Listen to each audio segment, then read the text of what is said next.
Welcome friends, today we will discuss one of the important topic, that is separation of power and balance of power, and what's the relationship between both. So first of all, what exactly is separation of power? Purpose क्या है separation of power का? इसका इतिहास क्या है? Then what is the difference between separation of power in United States and India? Then obviously Supreme Court judgment, and as usual mains and prelims questions. Now let's start what exactly is the separation of power. Now separation of power means we have three organs of government. One is legislature, the second is executive, and third is judiciary. And there is clear-cut demarcation of power between three. That is legislature, मतलब in India it is parliament at central level, law बनाएगा. Executive मतलब सरकार, वो law implement करेगी. और judiciary का काम है एडजुडिकेट करना, मतलब न्यायदान करना. आई होप सिंपल भाषा में क्लियर हुआ है. Then comes the next question कि सर पर्पस क्या था इसका और किसने इनिशिएट किया.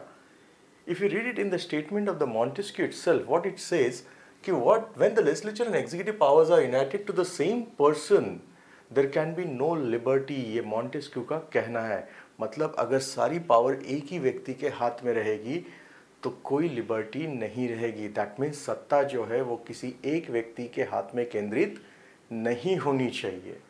अगर एक व्यक्ति के हाथ में केंद्रित होती है तो लिबर्टी का भी इशू आ सकता है, ह्यूमन राइट्स का भी. नॉट ओनली दिस, जिसके वजह से सेंट्रलाइजेशन ऑफ पावर होगा. और गवर्नमेंट को अगर कोई क्वेश्चन ही नहीं पूछेगा तो गवर्नमेंट का अकाउंटेबिलिटी कहाँ से आएगा, एंड गवर्नमेंट का एफिशिएंसी भी नहीं बढ़ सकता. इतना ही नहीं, और लॉ कौन बनाएगा, और लॉ फेयर हो सकते हैं क्या, that is also question mark. Principle of natural justice follow होगा क्या, question mark. And most important, judicial independence won't be there. That itself means separation of power is must. It is very important doctrine for liberty and other rights and for stopping the misuse of power. Then comes the next, कि sir origin कब है. If you go to the origin of the separation of power, it goes to Aristotle. That means 4th century BC के आसपास. Aristotle ने उस वक्त भी कहा था कि तीन एजेंसीज ऑफ गवर्नमेंट होनी चाहिए, एक जनरल असेंबली, दूसरा पब्लिक ऑफिशियल एंड तीसरा judiciary. In modern sense normally we call Montesquieu, जिन्होंने स्पिरिट ऑफ लॉज 1748 में इसके बारे में पहली बार कहा गया डिटेल में. ना इसके पीछे रीजन क्या है. Earlier what used to happen, earlier there used to only one king, and king is going to decide about all thing. That is he is going to make law, he is going to execute the law, and he is going to judicate also. Now if a single person is having all powers, don't you think there is every possibility that misuse may be there, and to stop this misuse we need separation of power. और सारी सत्ता अगर एक ही व्यक्ति के हाथ में केंद्रित होगी तो डेफिनेटली लोगों को लिबर्टी नहीं रहेगी. और लिसन केयरफुली, जहाँ लिबर्टी नहीं, जहाँ फ्रीडम ऑफ स्पीच एक्सप्रेशन नहीं, वहाँ इनोवेशन नहीं हो सकता.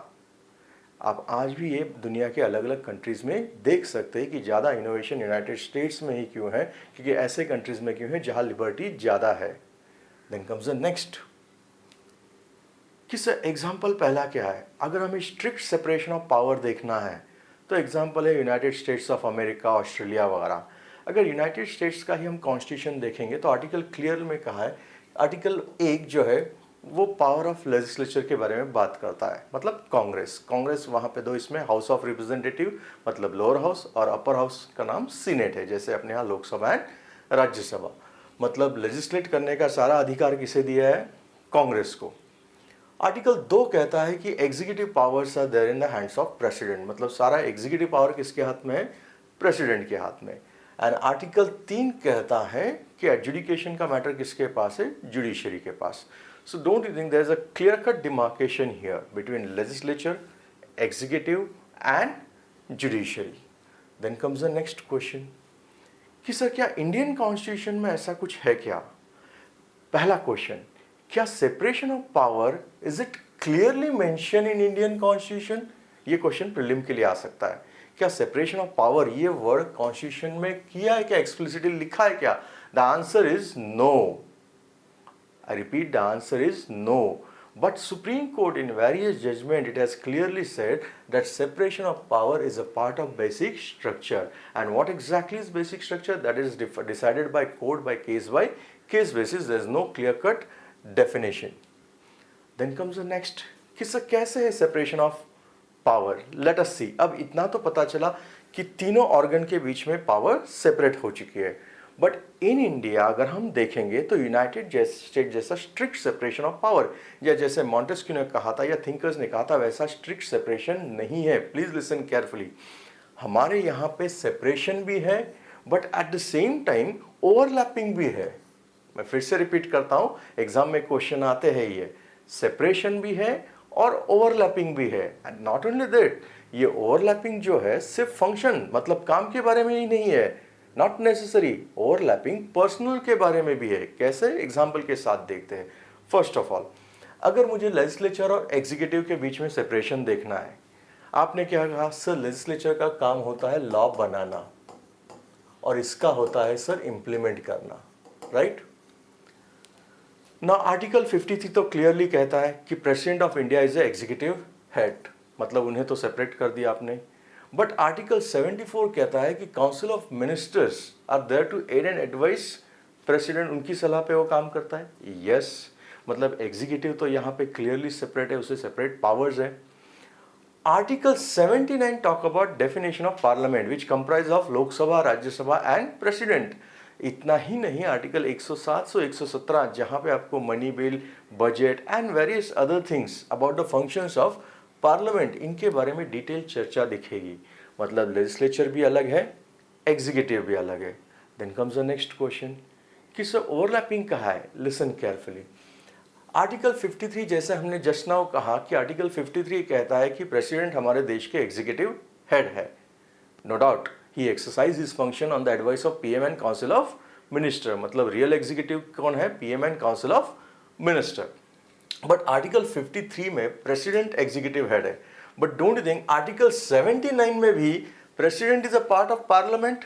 मतलब प्रेसिडेंट आपको एग्जीक्यूटिव के यहाँ पे भी दिखते हैं और प्रेसिडेंट आपको पार्लियामेंट का भी हिस्सा है. ये तो क्लियरली स्पेसिफाई किया है कॉन्स्टिट्यूशन में. इतना ही नहीं, अगर आप आर्टिकल 123 देखोगे तो क्या कहता है? आर्टिकल 123 कहता है कि अगर हाउस सेशन में नहीं है then president can issue ordinance. In simple भाषा में ऑर्डिनेंस का मतलब होता है it is equivalent to the law pass by legislature. मैं रिपीट करता हूं, ऑर्डिनेंस का सिंपल भाषा में अर्थ होता है लॉ पास बाय पार्लियामेंट या legislature. Then comes the next question कि सर लॉ तो लेजिस्लेचर बनाता है बट यहाँ पे इशू कौन कर रहा है? President under certain circumstances. But है या नहीं है overlapping function?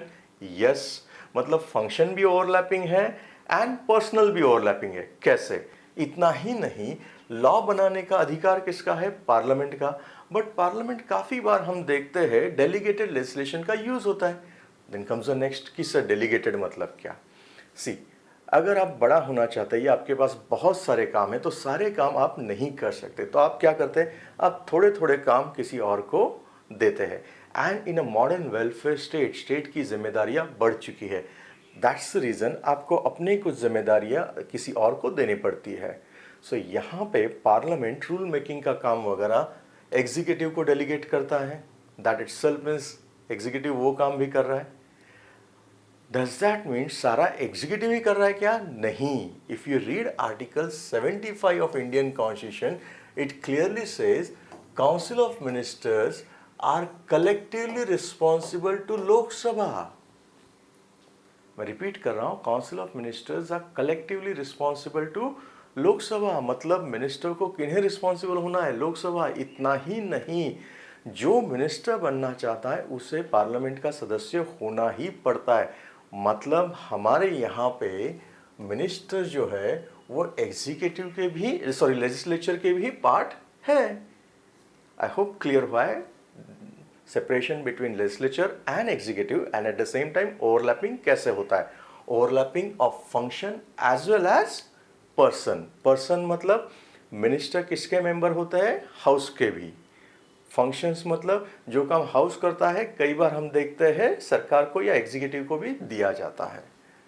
Then comes the next question कि सर जुडिशरी और एग्जीक्यूटिव में सेपरेशन है क्या? ये तो क्लियरली कॉन्स्टिट्यूशन में कहा है under directive principle of state policy. Article 50 में क्लियरली कहा है कि judiciary and executive should be separate, मतलब दोनों में सेपरेशन होना चाहिए, क्योंकि ब्रिटिश दौर में कैसे होता था कि डिस्ट्रिक्ट मजिस्ट्रेट को वगैरह जुडिशियल पावर्स ज़्यादा होती थी। अभी वो क्लियरली अलग किया है, मतलब जुडिशरी यहाँ पे अलग हो गई, इंडिपेंडेंट, मतलब वो अपना फंक्शन अच्छी तरह से कर सकती है। देन कम्स द नेक्स्ट कि सर दूसरा आर्टिकल क्या है? आर्टिकल 361 कहता है it's immunity to president and governor, मतलब whatever decision president of India और गवर्नर लेते हैं अपने ऑफिशियल कैपेसिटी में, उसके लिए उन्हें कोर्ट में नहीं खींचा जा सकता। मतलब जुडिशरी सेपरेट है तो यहाँ पे एग्जीक्यूटिव के काम में भी जुडिशरी इंटरवीन नहीं कर सकता। हो गए ना दोनों separate. Then comes the next question कि सर ओवरलैपिंग कहाँ पे है? Listen carefully. हमने पहले भी देखा कि जुडिशरी का काम होता है एडजुडिकेट करना, न्यायदान करना, बट आर्टिकल 72 देखोगे तो यहाँ पे प्रेसिडेंट को पावर दिया है पार्डन करने का। पार्डन करने का मतलब दया दिखाने का, क्लेमेंसी का, मतलब वो किसी भी क्रिमिनल की सज़ा कम कर सकते हैं, बदल सकते हैं, टेम्पररी सस्पेंड कर सकते हैं या पूरी तरह से उसे छोड़ सकते हैं। नाउ ये काम तो जुडिशरी का है, बट कर कौन रहा है? प्रेसिडेंट, मतलब एग्जीक्यूटिव। दैट शोज ओवरलैपिंग भी क्लियरली दिखता है। इतना ही नहीं, article 323 capital A and capital B अगर आप देखोगे, they talk about tribunals. Then अगला क्वेश्चन आपका कि सर ट्रिब्यूनल्स क्या होते हैं? Tribunals are quasi judicial bodies, they are created by act of parliament for special purpose.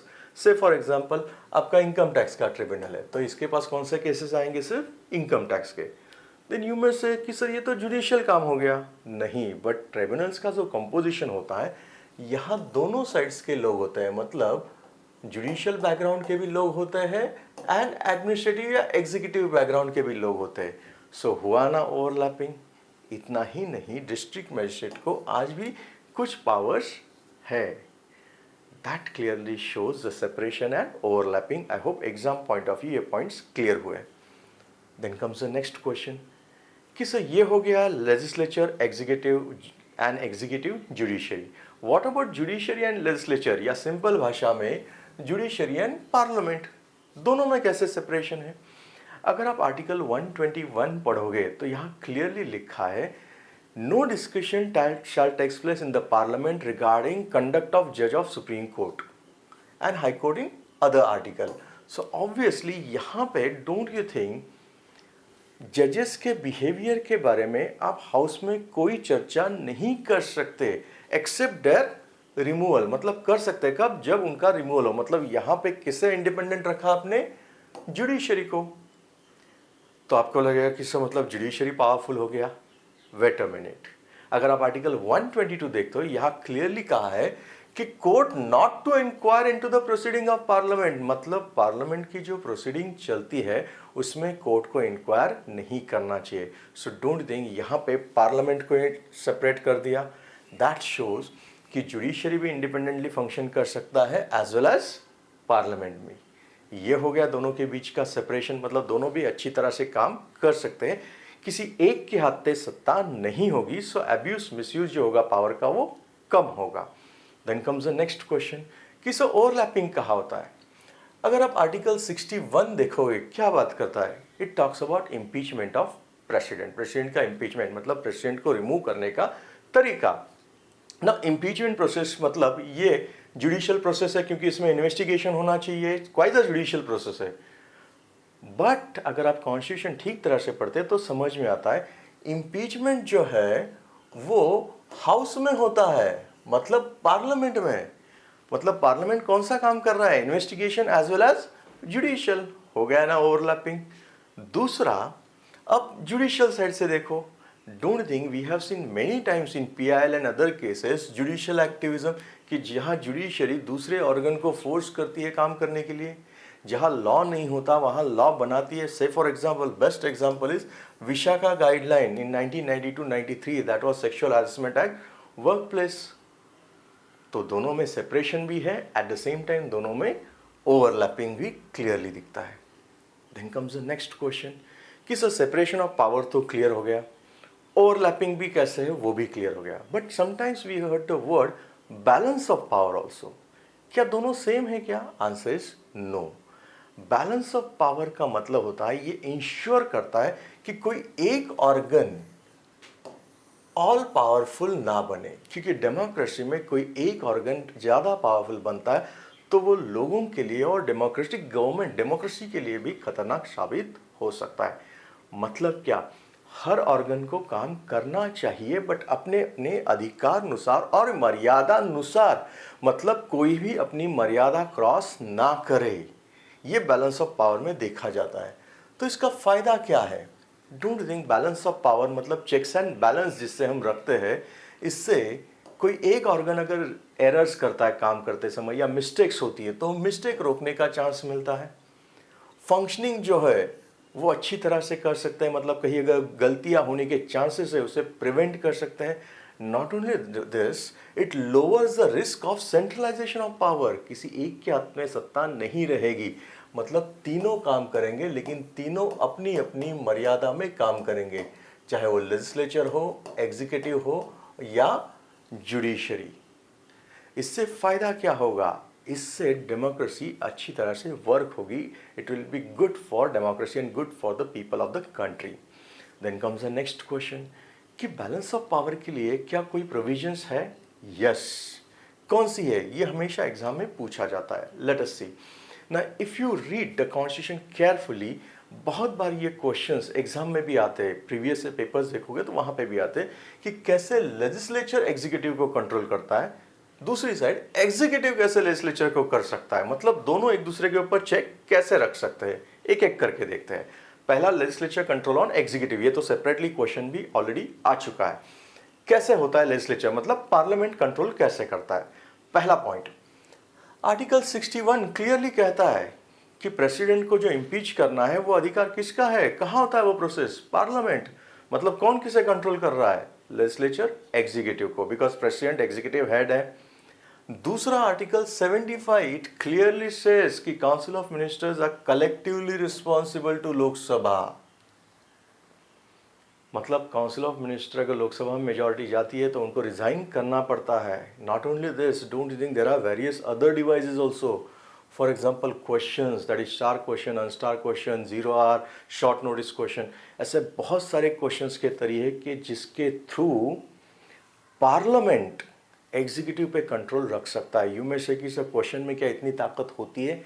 Yes, because of question. अगर आप हिस्ट्री चेक करोगे तो आपको समझ में आएगा कि मिनिस्टर्स को रिजाइन भी करना पड़ रहा है। नॉट ओनली दिस, अलग अलग तरीके की मोशंस होती है। For example no confidence motion, censure motion, adjournment motion, इसके थ्रू भी आप एग्जीक्यूटिव पे कंट्रोल कर सकते हैं। वोट ऑफ थैंक्स, एंड इतना ही नहीं, बजट। अगर बजट आप कहेंगे कि सर प्रेसिडेंट ने बजट रखा है, बट प्रेसिडेंट ने बजट रखा तो भी जब तक पार्लियामेंट उसे पास नहीं करता आप पैसे खर्च नहीं कर सकते। मतलब यहाँ पे कौन किसके ऊपर कंट्रोल कर रहा है? पार्लियामेंट एग्जीक्यूटिव को कंट्रोल कर रहा है। क्या ये अच्छी बात है? यस। इतना ही नहीं, हमारे पास अलग अलग पार्लियामेंट्री कमिटी है। For example public accounts committee, estimate committee, committee on public undertaking, ethics, privilege committee, business advisory, so many committees are there. मतलब ये सारे डिवाइसेस, सारे चीज़ों के थ्रू आपको दिखता है कि parliament can keep control over executive. Then comes the next question कि सर मतलब पार्लियामेंट ही पावरफुल हो गया, एग्जीक्यूटिव नहीं? नहीं। अगर आप आर्टिकल 85, 86 देखते हैं, हाउस के सेशन के बारे में, प्रोरोगेशन के बारे में, ये सारे अधिकार किसके पास है? प्रेसिडेंट के पास है। मतलब यहाँ अधिकार किसको चले गए? एग्जीक्यूटिव हो। किसके बारे में? हाउस के बारे में। इतना ही नहीं, हाउस में कौन होते हैं? एमपी होते हैं। तो एमपी को अगर डिस्क्वालीफाई करना है तो आर्टिकल 103 के तहत क्लियरली कहा गया कि ये पूरा अधिकार सिर्फ प्रेसिडेंट को है after consultation with election commission of India. मतलब पावर किसके पास चला गया? प्रेसिडेंट के पास। इतना ही नहीं, अगर लोकसभा और राज्यसभा दोनों हाउसेस का अगर आपको जॉइंट सेशन बुलाना है तो आर्टिकल 108 के अनुसार ये प्रेसिडेंट ही बुला सकते हैं। इतना ही नहीं, जब पार्लियामेंट कोई बिल पास करता है तो वो चला जाता है प्रेसिडेंट के पास, और आर्टिकल 111 के अनुसार प्रेसिडेंट के पास ऑप्शन होता है। If it is not a money bill, he can send it for reconsideration once, but second time उनके ऊपर साइन देना बाइंडिंग होता है। देन यू मे से सर सेकेंड टाइम तो बाइंडिंग है, बट वेट, बाइंडिंग है but with in how many days it is not specified. मतलब प्रेसिडेंट के पास यहाँ पे वेटो पावर भी है। इतना ही नहीं, डोंट यू थिंक आर्टिकल 123 के तहत प्रेसिडेंट ऑर्डिनेंस भी इशू कर सकता है। That itself means both legislature and executive दोनों के बीच में चेक एंड बैलेंस है। Is it good for democracy? The answer is yes. Then comes the next question कि पार्लियामेंट और जुडिशरी के बीच में भी है क्या? Answer is yes. कैसे? एक एक करके देखते हैं। पहले देखते हैं कि लेजिस्लेचर कैसे जुडिशरी को, जस्ट नाउ हमने 10 मिनट पहले देखा कि सब दोनों में सेपरेशन है, ओवरलैपिंग भी है। अब देखते हैं कैसे चेक एंड बैलेंस रखते हैं। लिसन, अगर आप देखेंगे रिमूवल ऑफ जजेस, सुप्रीम कोर्ट जजेस, राइट, आर्टिकल 124 कहता है ये पार्लियामेंट में ही हो सकता है। ऑब्वियसली उसके बाद प्रेसिडेंट का एसेंट लगता है। बट अगर किसी भी सुप्रीम कोर्ट के जजेस को आपको रिमूव करना है, रिमूवल है, it's not impeachment word in the constitution, तो अधिकार किसके पास है? पार्लियामेंट के पास। इतना ही नहीं, अगर सुप्रीम कोर्ट का जुरिडिक्शन एनलार्ज करना है तो अधिकार किसके पास है? पार्लियामेंट के पास। हाई कोर्ट जजेस को रिमूव करना है, पावर किसके पास है? पार्लियामेंट के पास। नॉट ओनली दिस, अगर सपोज जुडिशरी ने किसी लॉ को अनकॉन्स्टिट्यूशनल कहा या किसी अमेंडमेंट को अनकॉन्स्टिट्यूशनल कहा तो पार्लियामेंट फिर से वो लॉ बना सकती है जिसको आपने पहले अल्ट्रावायरस किया था। मतलब यहाँ पे पार्लियामेंट सुपेरियर लग रही है। बट वेट, दूसरी साइड देखते हैं, क्या जुडिशरी के पास कोई पावर है जिससे वो लेजिस्लेचर के एक्शंस पे कंट्रोल रख सकता है या चेक रख सकता है? Instead of using word control, check is more better है। यस, अगर आप आर्टिकल 13 पढ़ोगे तो यहाँ क्लियरली कहा है कि पार्लियामेंट ऐसा कोई कानून नहीं बना सकती जो फंडामेंटल राइट्स की प्रोविजंस के अगेंस्ट हो। मतलब जुडिशियल रिव्यू हो गया। इतना ही नहीं, अगर आपके फंडामेंटल राइट्स वायलेट होते हैं तो आर्टिकल 32 टू 26 के तहत जुडिशरी को पावर है रिट्स इशू करने का। आर्टिकल 142 क्लियरली कहता है कि अगर सुप्रीम कोर्ट को लगता है कि किसी इसमें कंप्लीट जस्टिस करना है केस में, तो उसके लिए वो नेसेसरी ऑर्डर इशू कर सकता है। That show supreme court legislature के ऊपर चेक रखता है। और इससे भी बड़ा चेक है जो केशवानंद भारती केस में आ गया, that is basic structure doctrine. मतलब क्या? पार्लियामेंट को राइट है कॉन्स्टिट्यूशन अमेंड करने का, any provisions of the constitution including fundamental right, but supreme court ने कहा you can't amend the basic structure of the constitution. मतलब आपको अधिकार है लेकिन आप बेसिक स्ट्रक्चर नहीं चेंज कर सकते।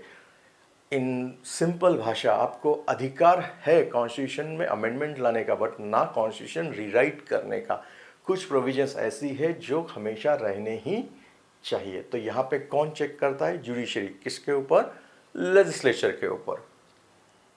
देन कम्स द नेक्स्ट कि सर एग्जीक्यूटिव और जुडिशरी के बीच में है क्या? Answer is yes. पहले एग्जीक्यूटिव का देखते हैं। जैसे मैंने कहा, पहले भी कहा कि प्रेसिडेंट को पार्डनिंग पावर है आर्टिकल 72 के तहत, मतलब दया दिखाने का अधिकार। अब पार्डनिंग पावर, दया दिखाना, मतलब सुप्रीम कोर्ट ने ऑलरेडी न्याय किया है। मतलब सुप्रीम कोर्ट के न्यायदान में अगर कुछ एरर है या कुछ इश्यूज है तो प्रेसिडेंट पार्डन कर सकते हैं। मतलब यहाँ प्रेसिडेंट को सुपेरियर पावर दिया एग्जीक्यूटिव को। Not only this, article 124 clearly says appointment of जजेस, सुप्रीम कोर्ट जजेस, पावर किसके हाथ में है? एग्जीक्यूटिव के हाथ में है। इतना ही नहीं, रिमूवल को पार्लियामेंट है बट आफ्टर पार्लियामेंट किसका साइन लगता है? प्रेसिडेंट। मतलब यहाँ एग्जीक्यूटिव का भी रोल है। 145 के तहत सुप्रीम कोर्ट रूल्स बना सकता है फंक्शनिंग के लिए, बट किसके परमिशन के बाद? प्रेसिडेंट के परमिशन के बाद। Not only this, even high court जजेस के रिमूवल के बारे में और अपॉइंटमेंट के बारे में भी अधिकार किसके पास है? एग्जीक्यूटिव के हाथ में ही है। Does that mean judiciary weak है? Not at all. दूसरी साइड देखते हैं। आर्टिकल 13, जैसे मैंने कहा, पावर ऑफ रिव्यू, कि अगर एग्जीक्यूटिव कोई एक्शन करता है जिससे फंडामेंटल राइट्स वायलेट होते हैं या कोई उनका एक्ट गलत लगता है तो जुडिशरी उसे रिव्यू कर सकता है, उसे नल एंड वॉइड भी बोल सकता है। फंडामेंटल राइट्स अगर वायलेट होते हैं तो 22, 26 एंड 32 के अंडर रिट्स इशू कर सकता है। इतना ही नहीं, आर्टिकल 142 के तहत अगर उसे लगता है कि किसी केस में पूरा जजमेंट न्याय नहीं हुआ है तो वहाँ नेसेसरी ऑर्डर भी पास कर सकती है। मतलब सबके ऊपर, एक दूसरे के ऊपर चेक्स एंड बैलेंस है। Then comes the next question कि सर सेपरेशन ऑफ पावर भी क्लियर हो गया और बैलेंस ऑफ पावर, बट दोनों में रिलेशन क्या है? लिसन, सेपरेशन ऑफ पावर से क्या होता है, तीनों ऑर्गन इंडिपेंडेंटली काम कर सकते हैं. Is it required? Yes. Why? It's a fundamental principle for any democratic government. अगर डेमोक्रेटिक गवर्नमेंट अच्छी तरह से फंक्शन होना है तो separation of power is must. बाकी इश्यूज तो है, liberty, human rights, misuse of power वगैरह. तो बैलेंस ऑफ पावर या चेक एंड बैलेंस से क्या होता है? चेक एंड बैलेंस से क्या होता है, कोई एक ऑर्गन अननेसेसरी ज़्यादा पावरफुल नहीं होता, या फिर अगर उससे कुछ गलती होता है या वो पावरफुल अथॉरिटीन बनने की कोशिश करता है तो उसे रोकने का काम बैलेंस ऑफ पावर या चेक्स एंड बैलेंस से होता है. मतलब अगर कुछ गलत जाता है, आर्बिट्ररी यूज होता है, तो ये एक दूसरे को स्टॉप कर सकते हैं. सो ये है दोनों के बीच में relation.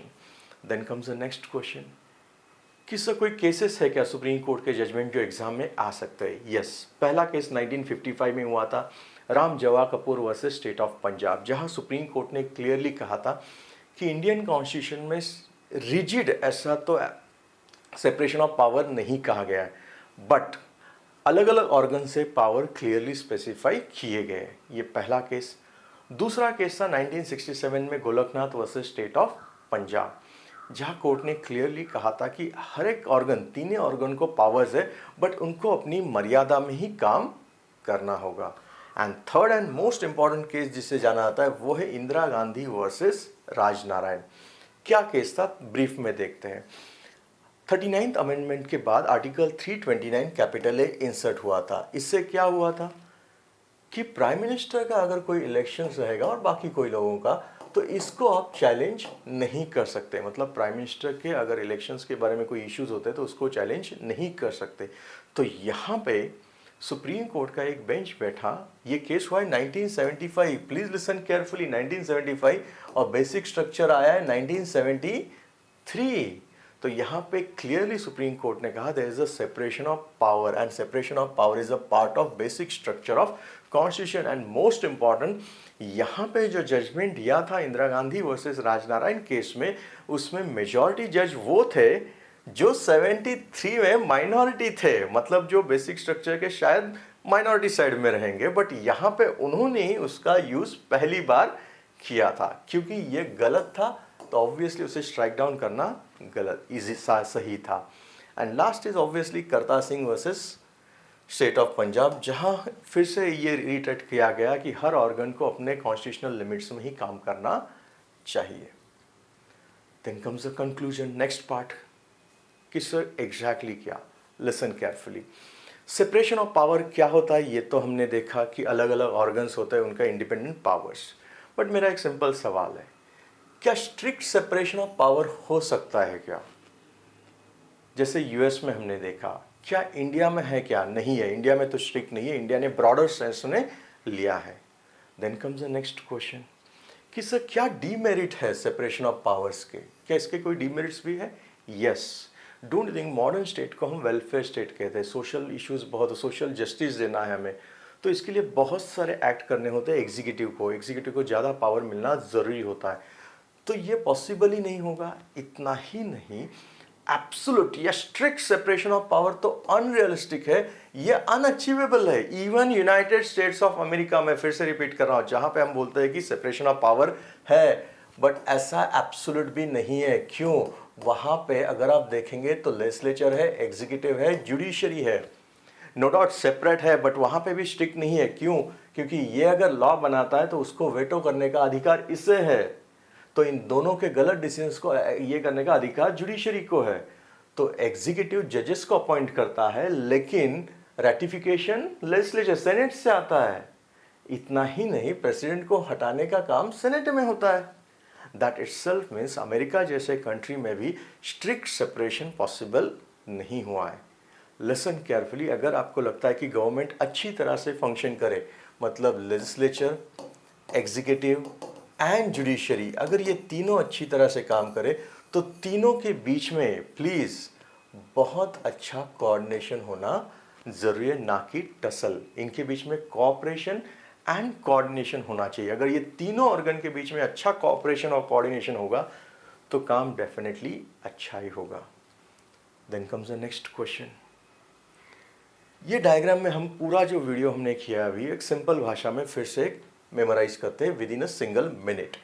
Now you can see यहाँ legislature, executive and judiciary. But here if you observe properly, don't you think यहाँ legislature के नीचे लिखा है मैंने, इसका मेन काम है लॉ बनाना, एग्जीक्यूटिव का इम्प्लीमेंट करना, और जुडिशरी का है एडजुडिकेट करना, न्यायदान करना. मतलब तीनों में सेपरेशन तो क्लियरली दिख रहा है आपको. यस, बट अगर आप इसको ठीक तरह से देखोगे और ठीक तरह से, तो आपको समझ में आएगा भी धीरे धीरे एक दूसरे के ऊपर चेक एंड बैलेंस कैसे है. एक एक करके देखते हैं. लेजिस्लेचर प्रेसिडेंट को इम्पीच करता है, मतलब प्रेसिडेंट को इम्पीच करने का पावर, अधिकार कहाँ पे? पार्लियामेंट के पास. मतलब किसने किसके ऊपर चेक रखा है? लेजिस्लेचर ने एग्जीक्यूटिव के ऊपर, क्योंकि एग्जीक्यूटिव का हेड कौन है? President. Does that means legislature powerful हो गया? नहीं भाई. लेजिस्लेचर जो भी बिल पास करता है उसके लिए इवन प्रेसिडेंट के पास भी तो वेटो पावर है. मतलब चेक एंड बैलेंस दोनों साइड से जाता है. आर्टिकल 111 हमने देखा है असेंट टू बिल्स. अब देखते हैं एग्जीक्यूटिव और judiciary. Don't you think pardoning power of president clearly दिखाता है कि प्रेसिडेंट के एग्जीक्यूटिव के पास भी थोड़ा बहुत तो पावर है ही पार्डन करने का. इतना ही नहीं, अपॉइंटमेंट ऑफ जजेस का काम कौन करता है? एग्जीक्यूटिव. मतलब चेक किसका किसके ऊपर हो गया? एग्जीक्यूटिव का judiciary. Does that mean judiciary weak है? नहीं. एग्जीक्यूटिव ने अगर कुछ गलत किया है, उसके कुछ एक्ट गलत है, तो उसे अनकॉन्स्टिट्यूशनल क्लियरली डिक्लेयर कर सकता है वो. मतलब एग्जीक्यूटिव के ऊपर चेक किसका हो गया? जुडिशरी का. सेम वे रिमूवल ऑफ जजेस कौन करता है? Parliament. No doubt final it is sign by president. But parliament अगर कुछ अनकॉन्स्टिट्यूशनल करता है तो उससे अनकॉन्स्टिट्यूशनल डिक्लेयर करने का अधिकार किसका है? जुडिशरी का. That shows we have, listen carefully in simple language, we have separation of power, no doubt about it. But at the same time we have check and balance also, and we don't have strict separation of power. We have separation of power in a broader sense, which is good for Indian democracy, because democracy जितना अच्छा वह तभी होगा जब कोई एक organ absolute powerful नहीं है. कोई एक ऑर्गन अगर ज़्यादा पावरफुल होता है तो शायद दूसरे ऑर्गन ऑटोमेटिकली वीक होते हैं. से फॉर एग्जांपल जुडिशरी ज़्यादा पावरफुल हो गया तो वो अपनी मर्जी से सारे काम करने लगेगा, वही ऑर्डर पास करेगा, वही लॉ बनाएगा, which is not good. Then mains question. If you see the mains paper, mains में इसके बारे में बहुत सारे क्वेश्चंस आ चुके हैं, मैंने सारे यहाँ पे दिए हुए आपको. बट सारे क्वेश्चंस में एक ही मेन चीज़ है, दैट इज़ कि इंडिया में दोनों के बीच में स्ट्रिक्ट सेपरेशन नहीं है. That is separation of power जो बाकी जगह है वैसे नहीं है. And what is the relationship between separation of power and balance of power, that is check and balance क्या है वो एक्सप्लेन करना है. देन जुडिशरी अगर लॉ बनाता है तो don't you think it is antithetical to the doctrine of separation of power. मतलब क्या? लॉ बनाने का काम किसका है? पार्लियामेंट का. बट अगर न्यायालय बनाता है तो ये अगेंस्ट जा रहा है, ये आपको सोचना है. देन ऑर्डिनेंस इशू कौन करता है? President. But ordinance is equivalent to law of parliament. Law किसे बनाना चाहिए? पार्लियामेंट. बट इशू कौन कर रहा है? ऑर्डिनेंस. सो ये पावर मिसयूज होता है, कभी बार हमने देखा है. तो क्या इसे रिपील करना चाहिए क्या? मतलब क्वेश्चंस कैसे आए? Few times traditional straightforward, या few times they are link with the current affairs. But most of the time we have seen questions on this particular topic. Then comes the next question. Sir prelims के लिए कौन सा question आता है? Prelims के लिए भी काफ़ी क्वेश्चंस आते हैं. से फॉर एक क्वेश्चन तो 2020 में आया था कि separation of judiciary from executive Indian constitution में हमें कहाँ दिखता है? प्रियम्बल में, डीपीएसपी में, 7th शेड्यूल में, या कन्वेंशन प्रैक्टिस है? अगर आपको आंसर आता है तो नीचे कमेंट बॉक्स में लिख देना. अगर वीडियो पसंद है तो लाइक, शेयर एंड सब्सक्राइब करना. Thank you very much.